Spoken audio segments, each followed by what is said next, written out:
Kinan menekan rasa malunya. Meski pada awalnya ia merasa memalukan, ia mengesampingkan semua itu karena kehadiran wanita cantik yang akan melakukan atraksi dengannya.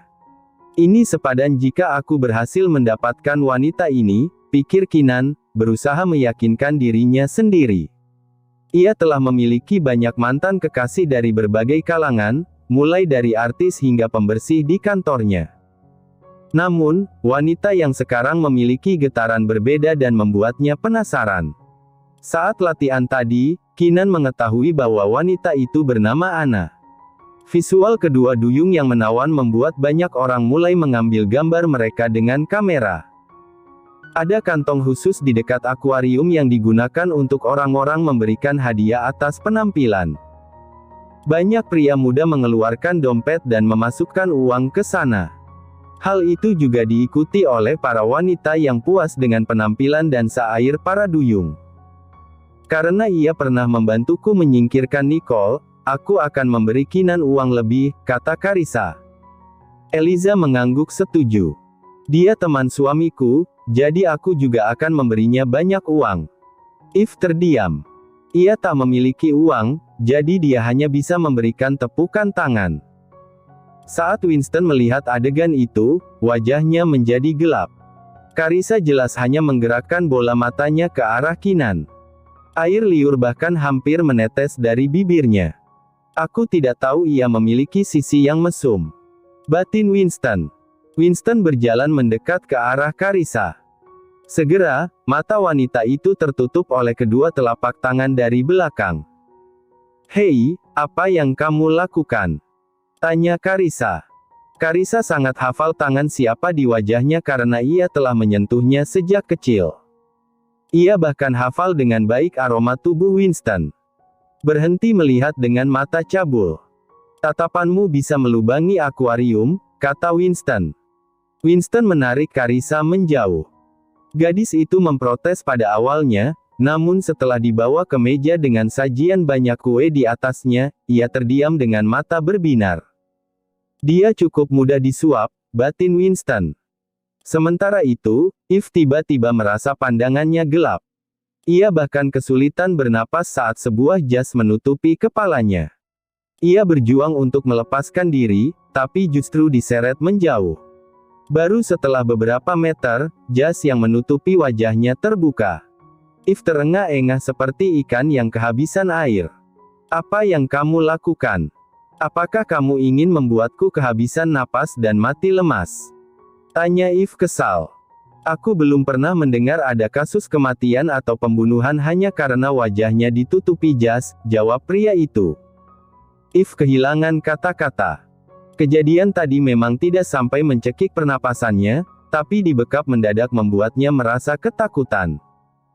Kelvin, di sisi lain, juga memiliki wajah yang gelap. Ia memasang tatapan belati setelah melihat istrinya mengosongkan uang tunai di dompetnya untuk memberikan tip pada tarian setengah telanjang Kinan. Dia biasanya sangat kikir, tapi sekarang ia menjadi royal untuk melihat tarian setengah telanjang pria lain, batin Kelvin. Eliza masih belum menyadari bahwa dua temannya tadi telah menghilang. Detik berikutnya, sosok tinggi besar berdiri di depannya. Ia mendonggak, ekspresi wajahnya menjadi kaku ketika menyadari bahwa Kelvin kini menatapnya dengan tatapan yang dalam. "Apakah kamu sangat suka melihat dada telanjang pria? Kamu tahu lebih jelas milikku jauh lebih baik dari Kinan, kamu bisa melihatnya sebanyak yang kamu mau," kata Kelvin. Wajah Eliza memerah. Ia menoleh kanan dan kiri. Segera ia menarik napas lega karena tak ada yang mendengar ucapan nakal Kelvin. "Apa yang kamu katakan? Aku tidak melihat Kinan, tapi aku mengagumi kecantikan Putri Duyung," bantah Eliza. Ekspresi Kelvin tetap datar. "Kalau begitu, apa warna gelang kaki Putri Duyung?" "Biru," jawab Eliza tanpa berpikir. Kelvin segera menjewer telinga Eliza. "Jelas kamu berbohong dan tidak mengamati sama sekali. Putri Duyung mengenakan ekor, dari mana ia bisa menunjukkan gelang kakinya?" Eliza sangat malu karena tertangkap basah. Ia mengulas senyum manis seperti hewan kecil yang merayu tuannya, tapi ekspresi wajah Kelvin tetap dingin. Kamu sangat kikir padaku. Aku belum pernah mendapatkan hadiah darimu, tapi kamu dengan royal memberikan tip pada pria lain. Padahal akulah yang menyenangkanmu di ranjang, kata Kelvin. Eliza segera membungkam mulut suaminya dan mendorongnya menjauh dari kerumunan. Jangan bicara lagi, aku akan membelikanmu hadiah nanti, kata Eliza. Tidak. Aku ingin malam ini. Tegas Kelvin. Bagaimana aku bisa membeli hadiah di kapal pesiar ini? Tanya Eliza. Kamu tidak harus membelinya. Cukup lakukan saja sesuatu yang aku inginkan nanti, jawab Kelvin. Tiba-tiba Eliza merasakan tulang punggungnya berkeringat dingin ketika ia mulai menebak firasat buruk tentang apa yang diinginkan Kelvin. Aku akan mengambil kembali uang tipku tadi, kata Eliza. Apakah kamu tidak akan malu? Ada banyak orang di sana, mereka akan menatapmu aneh jika melihatmu menggali uang yang sudah kamu masukkan kembali, ujar Kelvin. Eliza kehilangan kata-kata. Ia akhirnya menarik napas dalam dan harus menerima nasibnya. Sementara itu, atraksi Putri Duyung hampir selesai. Setelah menutup pertunjukan dengan membentangkan banner bergambar foto kedua mempelai, Anna tak pernah menduga bahwa rekan dadakannya melakukan improvisasi gerakan. Kinan melingkarkan tangan di pinggang Anna, lalu menarik wanita itu mendekat ke arahnya. Dalam sekejap, dua orang itu berciuman di bawah air. Pupil mata Anna melebar. Ia ingin mendorong pria ini, namun tidak bisa melakukannya karena penonton sekarang terlihat bertepuk tangan dengan adegan mereka.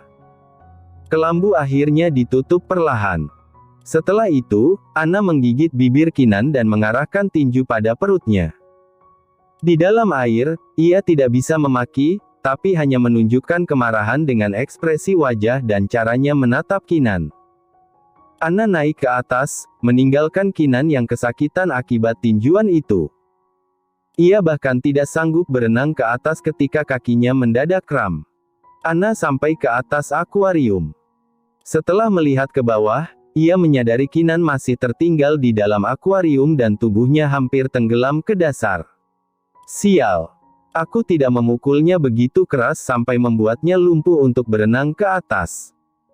Maki Anna. Sadar bahwa Kinan semakin kesulitan bernapas, ia segera masuk kembali ke akuarium dan membawa pria itu naik dengan susah payah. Beruntung, Kinan tidak sampai kehilangan kesadaran, jadi Anna tidak perlu memberinya napas buatan. Kinan terbatuk dengan parah hingga wajahnya memerah. Anna sedikit merasa bersalah telah meninjunya tadi. Kenapa kamu begitu lemah? Hanya sebuah tinju di perut sudah membuatmu kehilangan kekuatan, kata Anna. Kakiku tiba-tiba mati rasa. Aku tidak pernah berenang begitu lama di dalam air, dan ekor sialan ini cukup membuat kakiku tidak leluasa, jawab Kinan. Karena kamu mencuri ikan, kamu harus merasakan bagaimana rasanya menjadi ikan. Kurasa itu sepadan.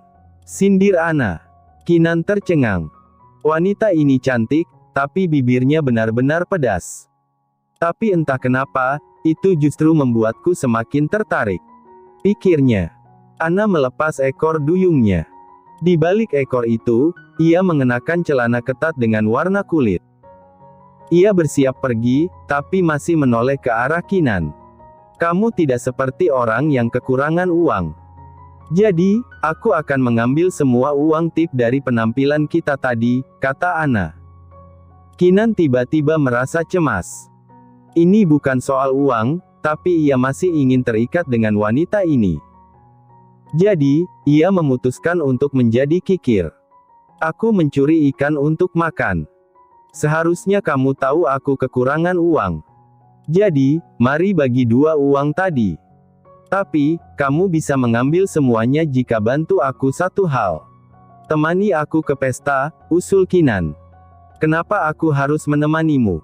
Tanya Anna dengan tatapan waspada. Kinan menarik napas dalam. Beruntung, ia memiliki lidah yang terlatih, jadi ia segera menemukan kebohongan. Di pesta, ada seorang wanita yang terus mengejar-ngejarku. Dia bilang tak akan berhenti mengejarku sampai aku membuktikan kalau aku memiliki pacar, jelas Kinan. Ana terdiam. Ia berpikir beberapa saat. Baiklah, kalau begitu. Tapi ingat bahwa kamu akan membiarkan aku memiliki semua uang tip tadi, kata Ana. Tentu saja, kamu bisa memiliki semuanya, jawab Kinan. Setelah kesepakatan disegel, Kinan kembali ke kamarnya lebih dulu untuk berganti pakaian, sementara ia telah menyuruh salah satu penata rias yang juga disewa Michael untuk membantu menyiapkan Ana. Saat Kinan kembali ke kamarnya, ia bersisipan dengan Efrain yang sedang diantar oleh pengasuhnya untuk kembali ke kamar karena ia masih terlalu kecil untuk mengikuti after party. Hai, Efrain, apakah kamu akan kembali untuk tidur lebih awal? Sapa Kinan. Efrain tetap diam, sementara ia menatap Kinan dengan tatapan dingin. Tatapan itu mengingatkan Kinan pada Kelvin saat marah. Siapa yang menyinggungmu hingga kamu terlihat kesal? Tanya Kinan. Efrain menendang betis Kinan, sama seperti yang ia lakukan sebelumnya dan di tempat yang sama. Aduh. Hei, kenapa kamu melampiaskan kekesalanmu padaku? Pekik Kinan. Ia membuka celananya untuk menemukan bahwa tendangan itu kini menghasilkan memar di kakinya. Efrain menatap tajam ke arah Kinan. Jauhi Putri Duyung. Bibirmu bau. Setelah mengatakan peringatan itu, Efrain mengentakkan kakinya dengan keras menuju kamarnya yang hanya berbeda 2 pintu dari Kinan.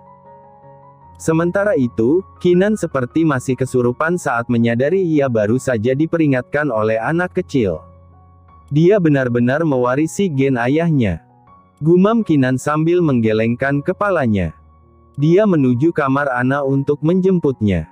Mereka sampai di after party dan masuk bersama. Kinan membawa Ana menuju meja tempat teman-temannya berada. Hai. Sapa Kinan. 3 perempuan menjawab secara serentak. Hai. Wow, kamu datang dengan Putri Duyung. Wah, dia benar-benar cantik dari dekat, puji Karissa. Kecantikan Eliza memang berada di level yang berbeda dengan Ana, tapi wanita ini memiliki sisi anggun dan bangsawan, seperti ia memang putri yang keluar dari negeri dongeng. Kinan menyeringai. Ini adalah kali pertama ia merasa senang membawa wanita sebagai pasangannya. Ia segera dalam suasana hati yang baik, namun itu hanya beberapa detik sebelum diruntuhkan oleh kalimat sarkas Kelvin. Ya, penampilan Duyung wanita sangat bagus dan profesional, tapi sayang sekali ia memiliki pasangan amatir yang membuatnya seperti gigolo yang menjual tubuhnya, sindir Kelvin. Michael mengangguk setuju. Jika kamu ingin alih profesi nanti, katakan saja padaku. Aku memiliki kenalan bos klub malam. Aku rasa kamu bisa mencari nafkah dengan menjual tubuhmu. Kinan menatap heran kedua temannya.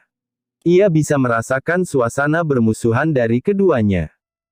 Namun, detik berikutnya, ia menyadari bahwa itu adalah kecemburuan dangkal setelah mengingat bahwa ia sempat melihat Eve, Karissa, dan Eliza berada di kerumunan depan akuarium tadi.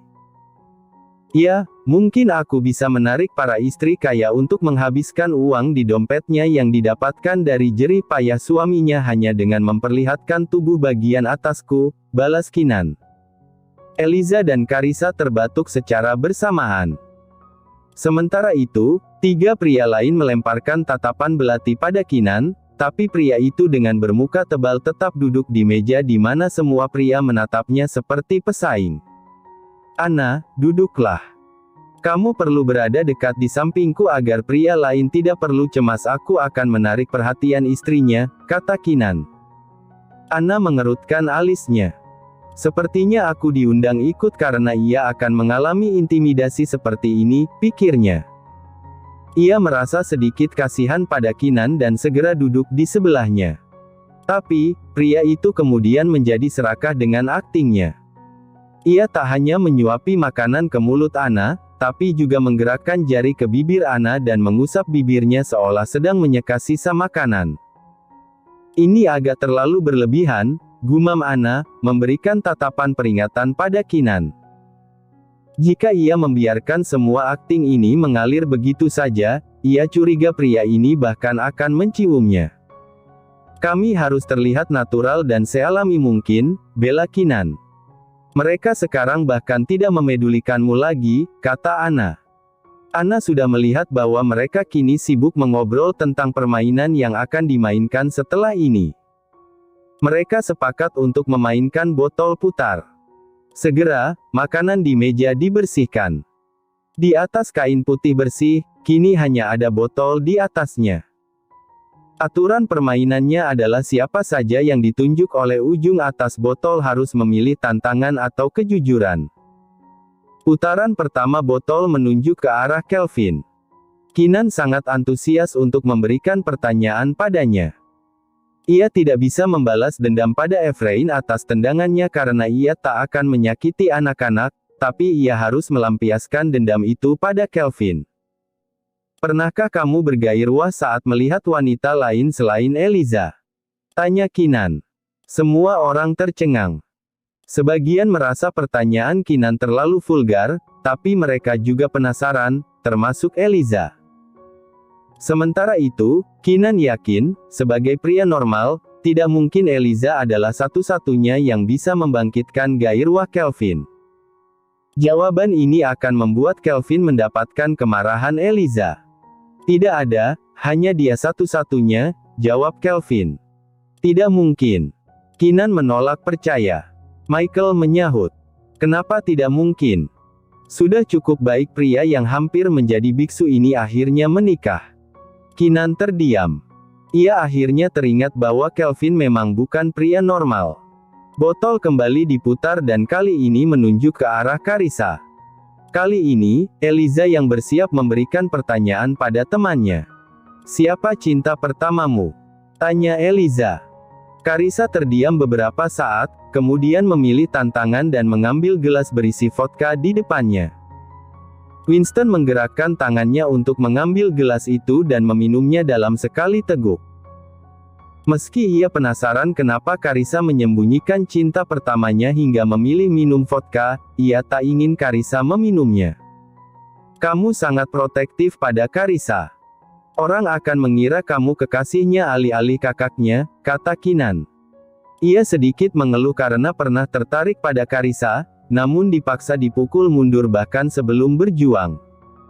Orang yang biasa bermain dengan wanita tidak akan tahu cara menjaga wanita. Sindir Winston. Keenan dibuat terdiam dengan komentar itu, sementara hanya Kelvin yang tertawa puas.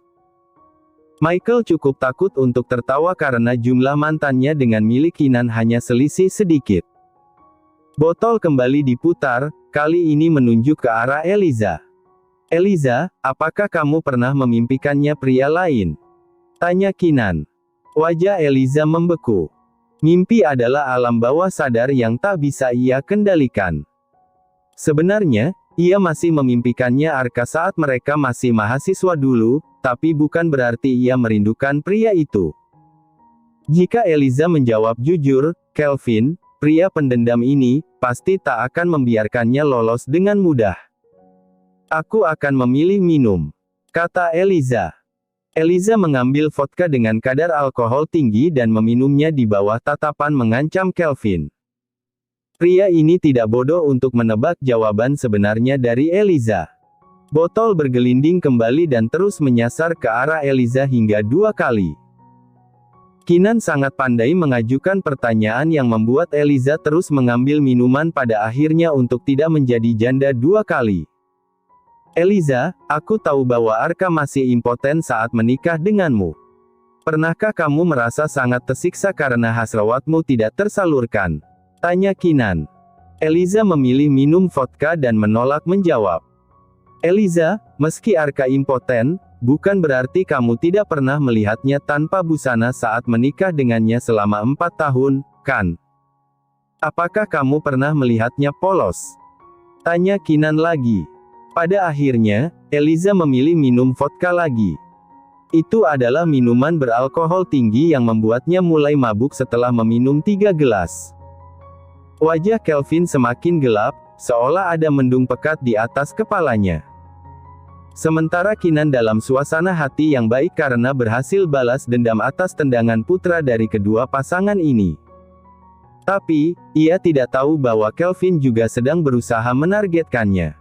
Kelvin mengambil botol. Ia berencana untuk menargetkan Kinan.